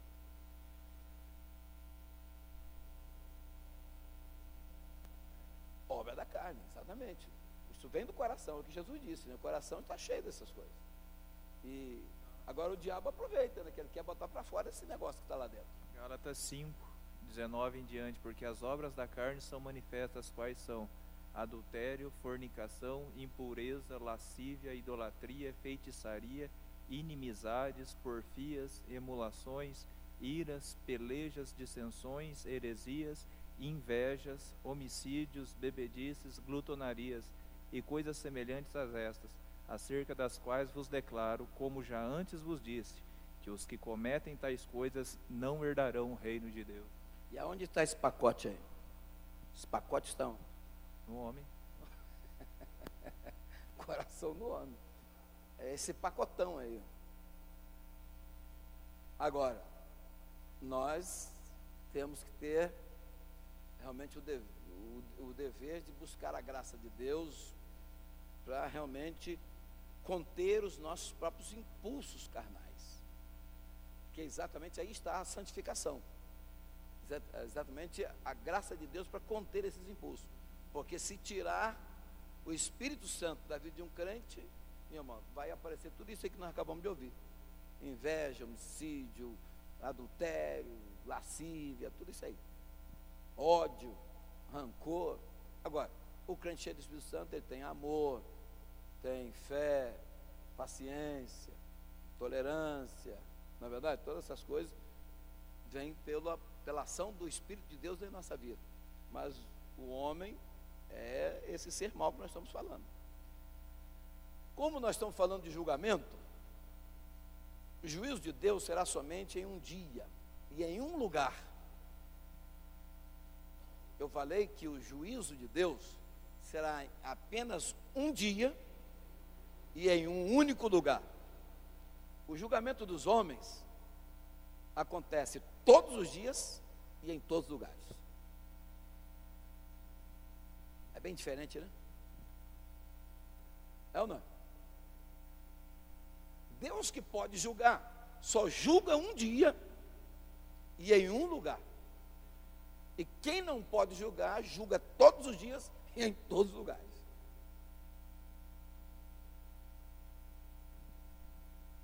Você quer ver uma coisa? José foi julgado pelo sonho, foi ou não foi? Sonhou, contou para os irmãos, foi julgado, condenado à morte. Não pode nem sonhar. Você sonha, conta o sonho, pô. Aí vem um julgamento. Que sonho é este? Você querendo dizer que vai acontecer isso? Ah, pelo amor de Deus, não vai acontecer não. José está lá cumprindo uma missão dada pelo pai, e os irmãos falaram: chegou a hora, vamos acabar com ele. Quero ver o que vai acontecer do sonho dele. Jogaram o moço no poço para matar. Por pouco ele não morre, porque Deus, quando tem um plano com alguém, né, Deus vai protegê-lo até que aquele projeto se cumpra. Foi o que aconteceu com José, mas ele foi julgado e condenado à morte pelos irmãos. Mas os irmãos tiveram que ver a realização e o cumprimento daquele sonho, alguns anos mais tarde, e que tiveram que se explicar para Jacó depois, porque aí que foi mais difícil, né? Como é que explicar para Jacó? Que eles mentiram dizendo que José tinha sido dilacerado por uma fera, e agora, alguns anos depois, eles mesmos chegam para Jacó e dizem: ó, José está vivo, e ele é o governador do Egito. Mas explicar como? Vocês não disseram aqui, até a túnica dele toda suja de sangue? Como é que Jacó podia entender um negócio desse? Agora eles tiveram que dizer assim: não, nós queríamos matar José. Aí tiveram que contar a verdade. Mas eles julgaram José pelo sonho, foi ou não foi? Tem até um cantor aí que canta um hino que diz: olha, não conte o seu sonho para os teus irmãos. Porque isso é bem perigoso. Você conta o sonho, você vai ser condenado. Deus há de julgar vivos e os mortos. É o que está escrito na Bíblia. É ou não é? Quem já leu isso aí? Deus há de julgar os vivos e os mortos. Os homens julgam os vivos e os mortos. E julga também até aqueles que ainda não nasceram. Vamos ler São João capítulo 9, versículo 2.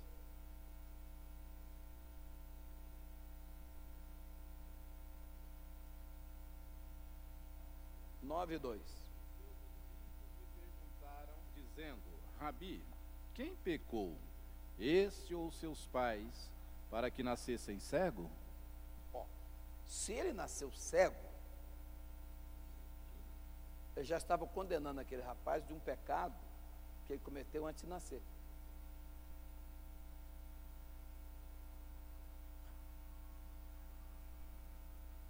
Se os homens julgam até aqueles que não nasceram, imagina aqueles que estão vivos aqui entre nós.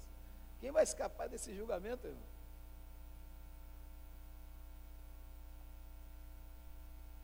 Quem pecou?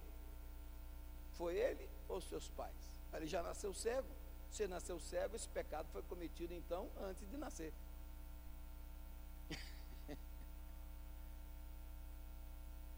Eita. O juízo divino é pela verdade, o dos homens pelo engano. Judas, beijando, condenou Cristo. Foi ou não foi? Mas ele era discípulo de Jesus e chegou e beijou Jesus, e aquele beijo era o beijo da condenação.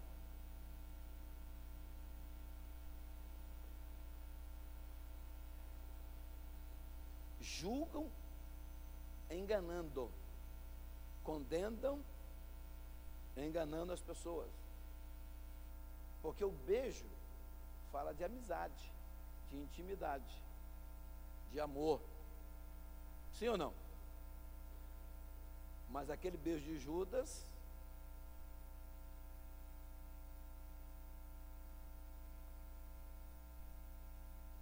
não tinha esse teor.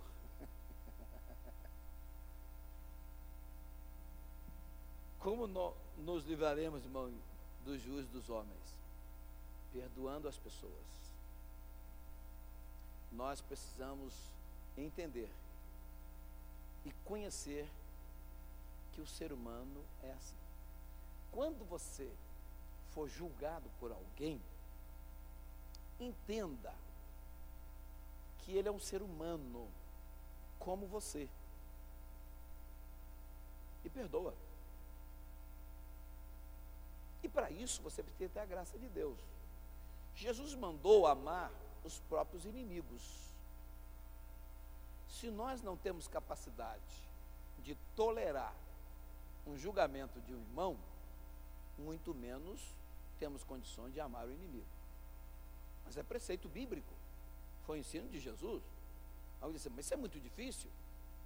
Eu estava dando aula lá, e o irmão falou assim, mas pastor, tem coisas que a gente não pode amar.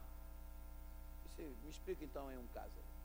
Aí ele diz assim, se eu estou em casa e entra lá um bandido, eu, em legítima defesa, posso matar essa pessoa, ou ele pode matar um dos meus filhos. E como é que eu vou perdoar se um bandido mata meu filho? Eu falei para ele assim, do mesmo jeito que Deus perdoou matando o filho dele.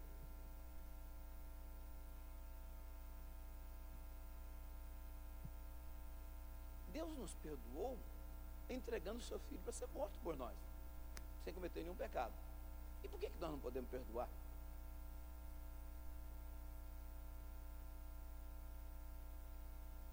Então, irmãos, o que nós precisamos é ter o mesmo sentimento que houve também em Cristo Jesus. Esse sentimento que está em Cristo Jesus é que nos faz viver como Jesus viveu, nos faz sentir como Jesus sentiu aqui estando na terra, que nos faz proceder como Jesus procedeu estando aqui entre nós.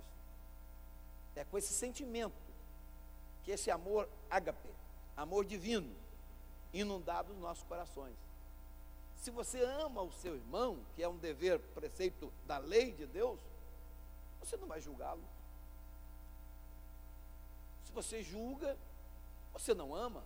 Se você condena o seu irmão, você não ama. Mas o mandamento é amar, e amar o inimigo. Imagine um irmão. Se nós não conseguimos amar os nossos irmãos, como amaríamos o nosso inimigo? Me responda. Se a gente não consegue amar nem o irmão, como é que vamos amar o inimigo? Há 8 8 anos atrás, entraram bandidos na minha casa, né? Entraram em 3 e um ficou pro lado de fora. Acho que não deu tempo, não sei, não entrou para dentro do portão. E aí eles fizeram, um ficou na rampa, 2 ficaram dentro de casa. Um fazendo rapa e um junto com nós 3, eu, meu filho e meu marido. Com a arma na mão, virava o tambor, falava pro meu marido, olha, seu Braz, aqui tem 8 balas, hein? Fica quietinho, o senhor está muito nervoso, fica quietinho. E a hora que ele mandou a gente tudo deitar no tapete, eu falei para ele assim, eu vou orar para Jesus salvar vocês. Aí ele estava tão aturdido que ele não entendeu o quê? Eu falei de novo. Ele perguntou de novo, eu falei de novo. Aí ele falou, a gente precisa mesmo, viu? A gente precisa mesmo, porque não está fácil, não. E aí foi para me amarrar, pulou por cima de mim assim, para ir amarrar meus pés. Falou assim, com licença, senhora. Ele amarrou tão forte que se eu fizesse assim, ó, soltava. O piano da oração comoveu um pouco, né? Mas, os irmãos, observem que nós precisamos viver o Evangelho. E viver o Evangelho é obedecer os preceitos da Bíblia. E aqui o preceito da lição de hoje é exatamente o dever de amar e não julgar, não condenar os nossos irmãos. E isso está bem claro aqui na nossa lição de hoje. Então, encerrando, aqui nós temos, por exemplo, os pecados, no terceiro tópico da nossa lição, os pecados da arrogância e da autossuficiência do ser humano, que é exatamente uma questão da própria natureza humana, isso aí também, que é essa arrogância natural do ser humano, ser prepotente, ser arrogante, e torna-se assim um tanto meio autossuficiente, acha que pode fazer o que quer, não é? É isso que o comentarista está aqui comentando a respeito do preceito que está lá na Epístola de Tiago. Gloriar-se nas presunções.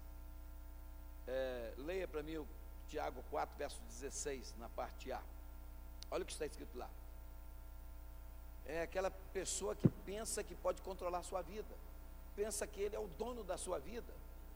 Alguém chega e diz assim, eu sou dono do meu nariz. Quem falou isso?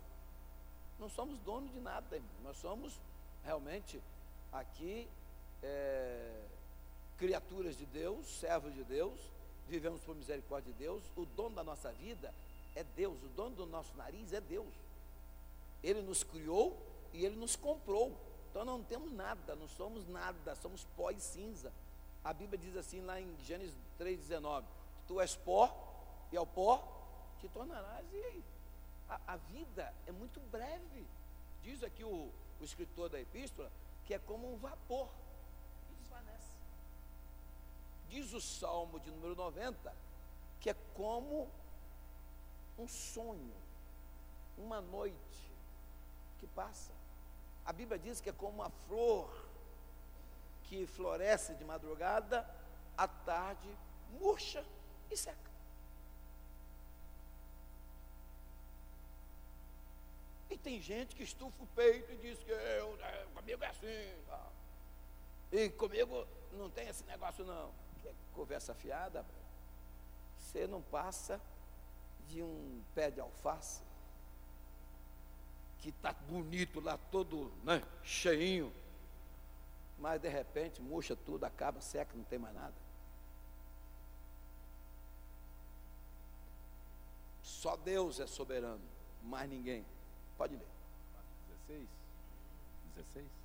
Mas agora vos gloriais em vossas presunções, toda glória tal como esta é maligna. Vós gloriais, vós alegrais em presunções, mas diz o Tiago que isso é maligno.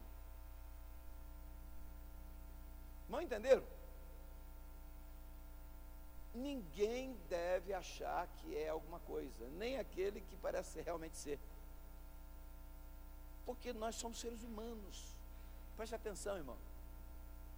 Veja bem. O fio da existência, qual é a grossura dele? Qual é a grossura do fio da existência? Qual é a grossura? Para a pessoa se segurar nele. Hein?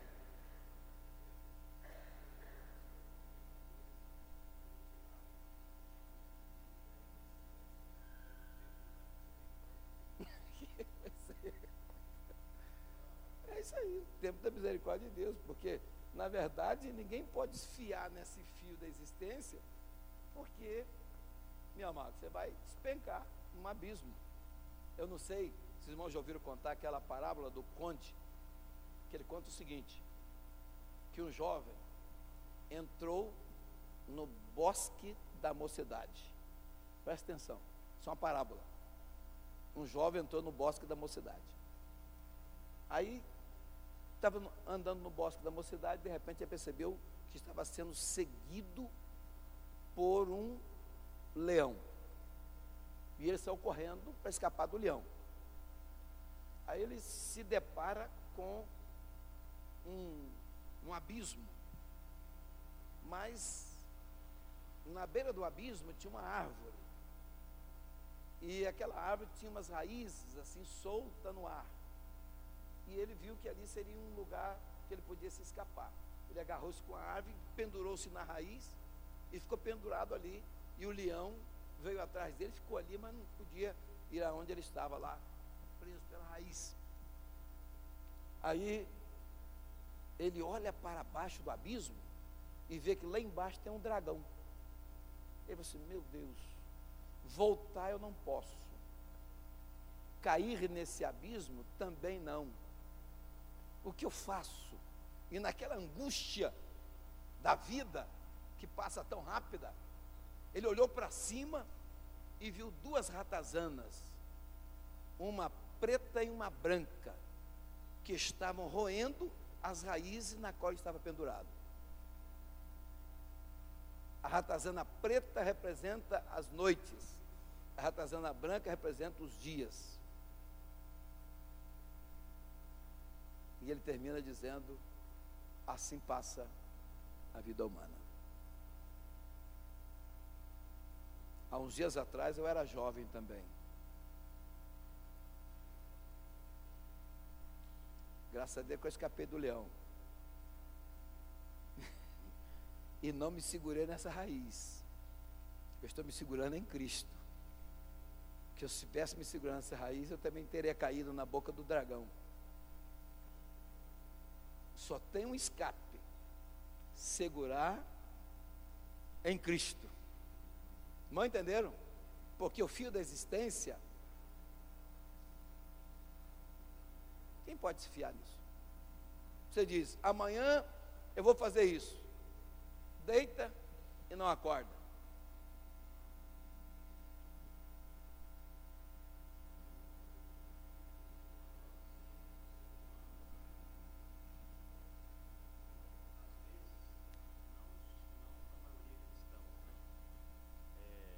Um dos maiores erros do ser humano, alguns cristãos cometem esse erro, mas no geral não são cristãos, do ser humano em geral, é viver como se nunca fosse morrer. E infelizmente a maioria dos seres humanos que tem posse financeira, né, tal, que nem o Antônio Hermílio morreu agora, né? Um dos mais ricos do Brasil. Eu estava passando em São Paulo essa semana com outro pastor, e ele dizia: ó, aqui tem Antônio Hermílio, aqui toda ponte ele falava, né? Porque é concreto e cimento para fazer o Brasil, né? Mas eles vivem como se nunca fosse morrer. Uns duram mais, outros duram menos, mas todos morrem. Tem jeito. Amados, encerrando, eu quero contar para os irmãos rapidamente o que Joséfo, historiador judeu, relata a respeito de Herodes. A Bíblia diz que Herodes foi comido de bicho porque não deu glória a Deus. Quem já leu esse texto? Só que ele não era membro da Assembleia de Deus, a Assembleia de Deus nem existia naquela época. Então, o glória a Deus ali não é o glória a Deus que nós damos aqui, não. É que, na verdade, segundo o Flávio Josefo, ele estava fazendo uns Jogos Olímpicos para homenagear o imperador que tinha descido até a Judéia. E quando foi uma manhã que ele foi para o teatro, o local dos jogos, e ele foi vestido de um vestido tecido inteiramente de prata. E quando ele entrou no estádio, os raios do sol penetravam no vestido dele e faziam um fulgor enquanto ele andava, que refletia para todo lado, porque era prata, né? Aí ele estava com 2 bajuladores do lado dele, que todo político tem sempre uns 2 ou 3, e os bajuladores disseram para ele assim: olha, até hoje te honramos como um ser mortal, mas a partir de hoje te honraremos como um ser imortal. E ele se encheu de orgulho, achando que ele era imortal mesmo, que ele era um Deus. Aí, quando ele subiu na tribuna para dirigir a palavra ao público, aí os bajuladores gritaram: a voz dele é a voz de Deus e não de homem. E a turma aplaudiu e ele também se envaideceu. Aí diz a história que ele olhou para cima, assim, lá no estádio, e viu uma coruja numa corda. E ele teve, assim, maus pensamentos na hora, e dentro de alguns instantes, ele sentiu uma forte dor no seu ventre, e teve que ser retirado dali com dores. Foi para o palácio e viveu mais 5 dias. E naqueles últimos 5 dias de vida, ele foi apodrecendo. Segundo a história, nem os seus soldados, assessores mais chegados, podiam mais assisti-lo, porque não suportavam o mau cheiro que exalava dele, porque andando ainda em vida, caía pedaço de carne sendo comido de bicho pelo chão.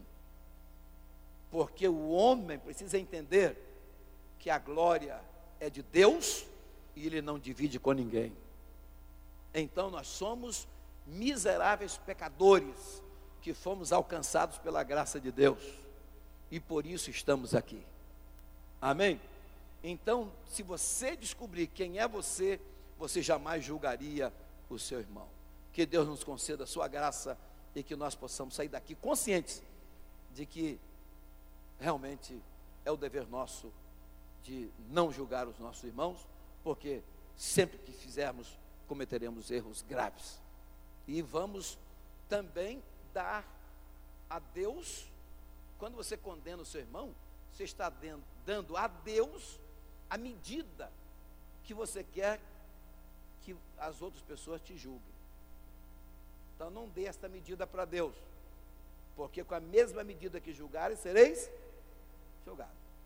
Quando você julga, você está dando a Deus: ó, eu quero ser julgado com essa medida. Então cuidado. Amém? Vamos passar então a ouvir aqui o relatório.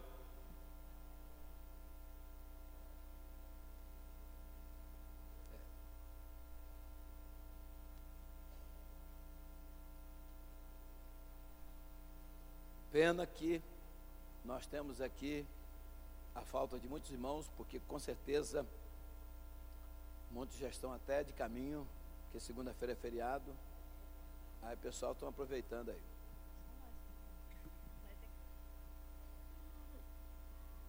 Vamos ouvir a classe Jardim de Infância.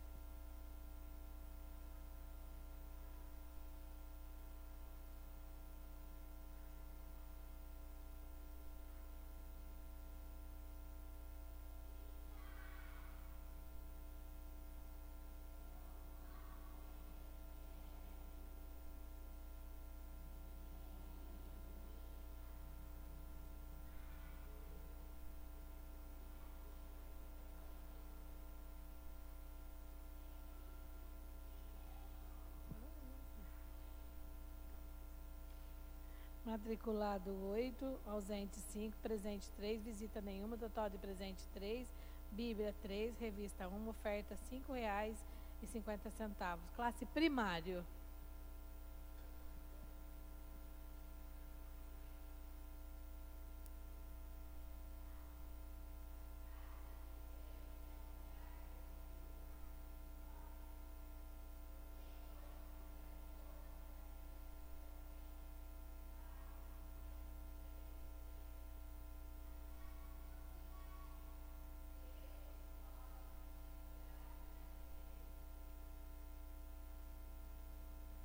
Matriculado 8, ausente 3, presente 5, visita 1, total de presente 6, Bíblia 4, revista 4, oferta R$ 2,20. Classe juniores.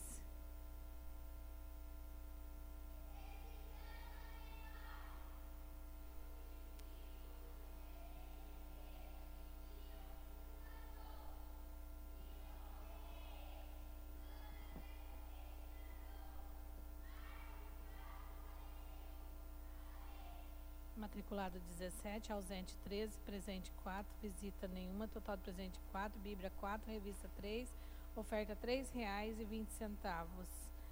Classe coinonia, matriculado 33, ausente 20, presente 13, visita 7, total de presente 20, 18 Bíblia, 10 revista, oferta R$ 16,95. Classe Betel, 45 matriculado, 32 ausente, 13 presente, 8 visita, total de presente 21, Bíblia 19, revista 13, oferta junto com a classe Emanuel.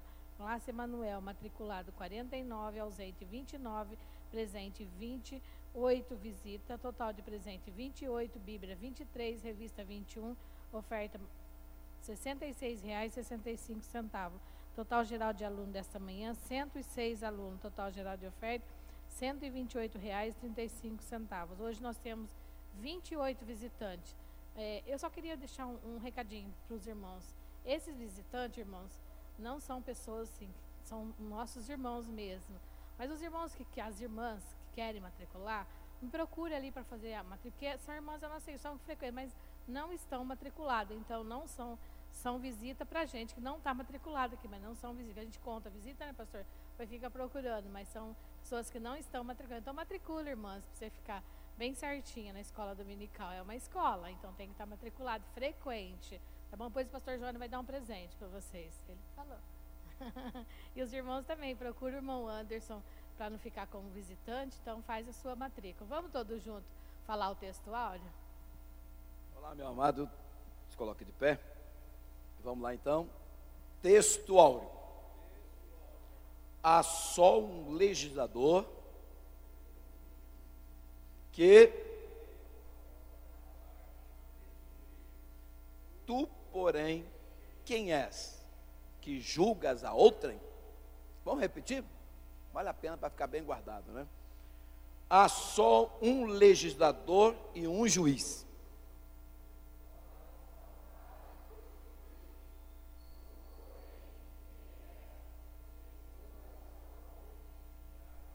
Tiago 4:12. Deus abençoe os irmãos, muito obrigado pela presença. Bom domingo a todos. Hoje à noite, o culto. Alguém sabe informar para mim? Os adolescentes? Muito bem, muito obrigado. Então, o culto hoje promovido pelos adolescentes, às 18 horas. Bom almoço para todos, um bom domingo. Aproveite bastante o dia, que é o dia do Senhor. E logo mais, às 18 horas, contamos com a presença de todos os irmãos para louvarmos ao Senhor. Muito obrigado. Deus abençoe a todos. Vamos encerrar com a oração pelo nosso pastor Joel. Soberano Deus, maravilhoso Pai, te louvamos, Senhor, por esta manhã estarmos aqui na tua casa, na tua presença, adorando o teu santo e bendito nome. Agora, Senhor, despede-nos na tua paz, acompanha os nossos lares, leva-nos debaixo da tua mão potente, guardando de todo mal. Em nome de Jesus eu te peço e te agradeço. Amém. Muito obrigado. Deus abençoe a todos. Vai ter um pré-congresso, vai ter o Marcos Efraim aí pregando. Amanhã, adolescente, Amanhã? Hoje? Amanhã. Amanhã, mas amanhã na segunda? Vai ter um pré-congresso aí. Amanhã, então, nós teremos pré-congresso. Não, é terça. Pré-congresso, quem estará pregando? Marcos Efraim estará pregando amanhã. Tá meio alto, tá meio alto. E tem hora que o próprio